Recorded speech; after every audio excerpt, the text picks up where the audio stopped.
By the shores of Lake Burley-Griffin, Navy veteran Luke McCallum has found new purpose via the agony of the rowing ergometer.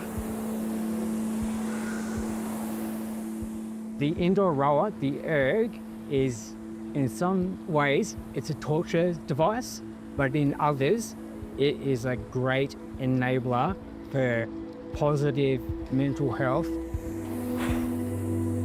Stroke after stroke, it's one way of easing the ongoing PTSD of what happened to him at sea and afterwards on land. Medical discharge, that can be a very isolating incident. You don't have that team around you supporting you anymore, and you're also not part of a community on the outside. The son of a sailor, Luke McCallum thought the Navy would be his life. Getting in at 17, I anticipated serving until retiring age. The opportunities to see the world and experience different things was very attractive. It took this boy from Broken Hill around the world, to East Timor, the Solomon Islands, and in 2002 to the Middle East, where on a training exercise he was fast roping out of a helicopter.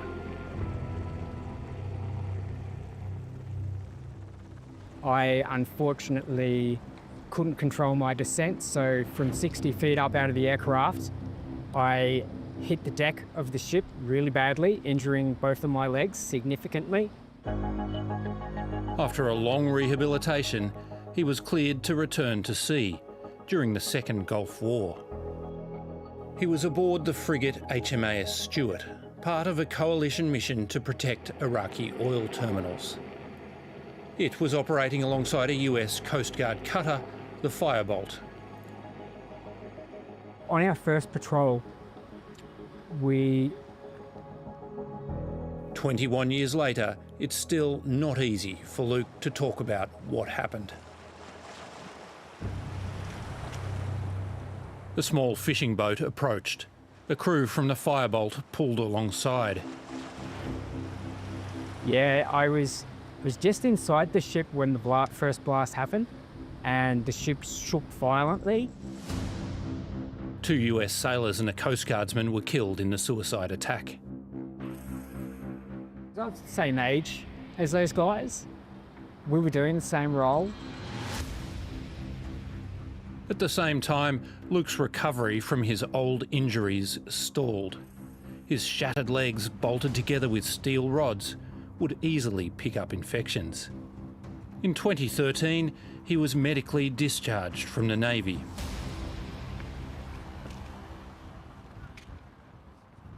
Once I left service is when it really hit me. I couldn't stand being in the drive-through of a fast food chain because I felt crammed in and zero space. I did not like loud noises. In 2019, his right leg was amputated. 3 months later, so was the front half of his left foot. PTSD, chronic pain and insomnia were debilitating. You're very isolated. Dealing with the physical and mental health aspects of my service. Hey Bob, how's things? About 18 months ago, help came from an unexpected quarter. Yeah. Oh, everything, mate. I found out somehow that there was a veterans rowing group that was having a come and try day. I thought now was the time for me to engage with the community more and not remain isolated. You're a machine, man. Good job. I row at least 30 minutes every day. It has been a game changer for me. I'm not a sports person, but I am now a proper classified para-athlete in rowing. That was brutal. In January, Luke competed with other injured armed forces personnel at the Invictus Games in Vancouver. Hey, mate. The transformation in Luke has not escaped his 10-year-old son, Finn. Go look at the wall, Roy? Yeah. Does he seem happier now than he used to be, do you think? Yeah, a lot happier. And what do you think that, why do you think that might be? Finding his tribe Yeah. and just getting to do all the sports and stuff. One of the hardest days of each year falls today on April 24, the anniversary of the attack on the Firebolt.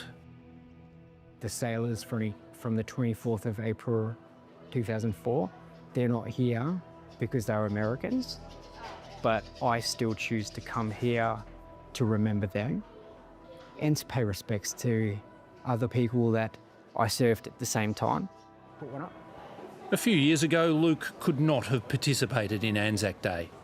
Tomorrow, he'll march alongside Finn. I feel ready to march this year when previous years I haven't felt ready. I think now's the right time, physically and mentally. I'm really looking forward to it.